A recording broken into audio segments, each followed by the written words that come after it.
All right, so Mr. Kapper dropped me off at the work site, and my mission is to get some barn boards for my headboard that I'm making. So let's see what I can get off of this barn.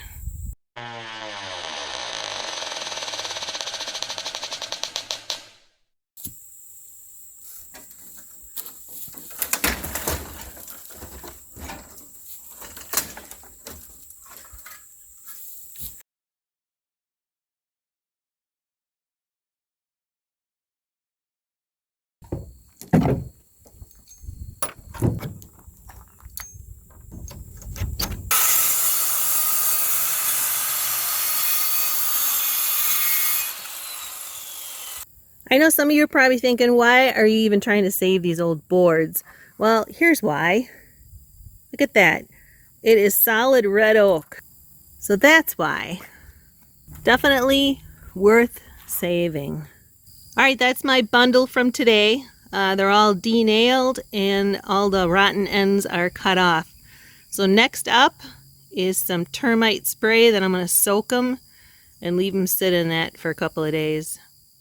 I need some 2x4s for the inside frame for that headboard, and before I go shopping at any store, I'm going to take a look at the Kapper indoors lumber yard, see what we got.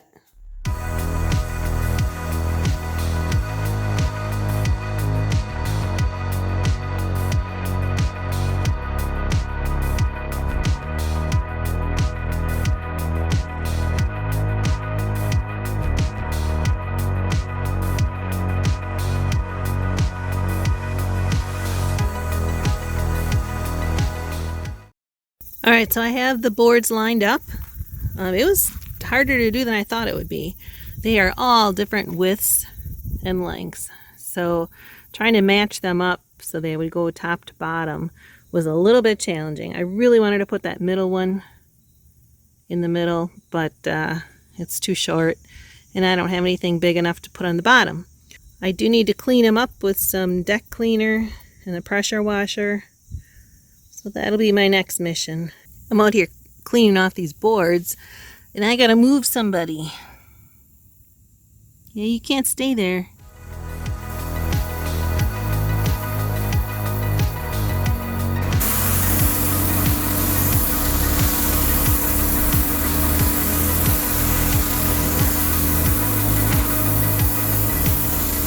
They are all pressure washed and baking out here in the sun. It's up in the 80s, I think, today and sunny, so perfect. Perfect drying weather. They did lighten up a little bit, but mainly I just wanted to make sure the dirt was out of them. So you're probably wondering why I'm using a orbital sander for this. This left me with a lot of control over how deep I wanted to go. Okay, I know I've been sanding a long time and I might be getting a little delusional, but does anybody else see a really sad, one-eyed face right there? With the other eye that already fell out? Oh, wow. Maybe it's break time. Just for comparison, this is the board I just finished sanding. It's nice and smooth. This is what it looked like before. Very rough, very dry. A lot of, ouch, yeah, just like that. A lot of splinters, a lot of slivers. And then even though you can still see the grain and you can see where it's been weathered, which I wanted to keep that. I didn't want to move it. I didn't want to sand it down to a completely smooth board. But you can see here it's pretty rough. And then here it's a lot smoother. So that's the effect I'm looking for. I'm just going to put clear varnish on it. Not a whole lot, so I don't want any more color on it. It will get a little bit darker, once it gets the first coat on. But I think that will be a really pretty color.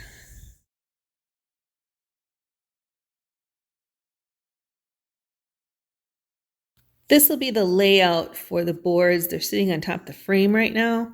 So I'll have one spot here where it's cut in two and another one right there. There will be a couple that are a little bit short on the bottom, but they will still reach that 2x4. so it'll still get secured down there. Now it's time for some cutting.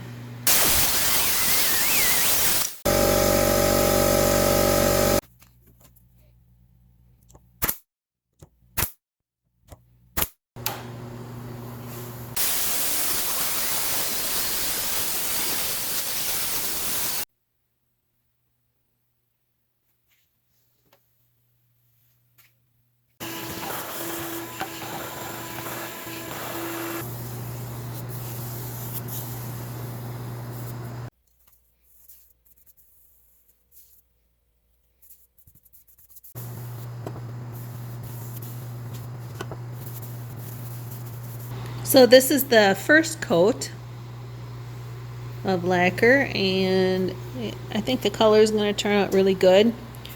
It will look good against that light pine siding. It has some dark areas of the boards and also some light areas. Well, that was the third and hopefully final coat. It's a satin finish, so it looks a lot more glossier right now just because it's wet.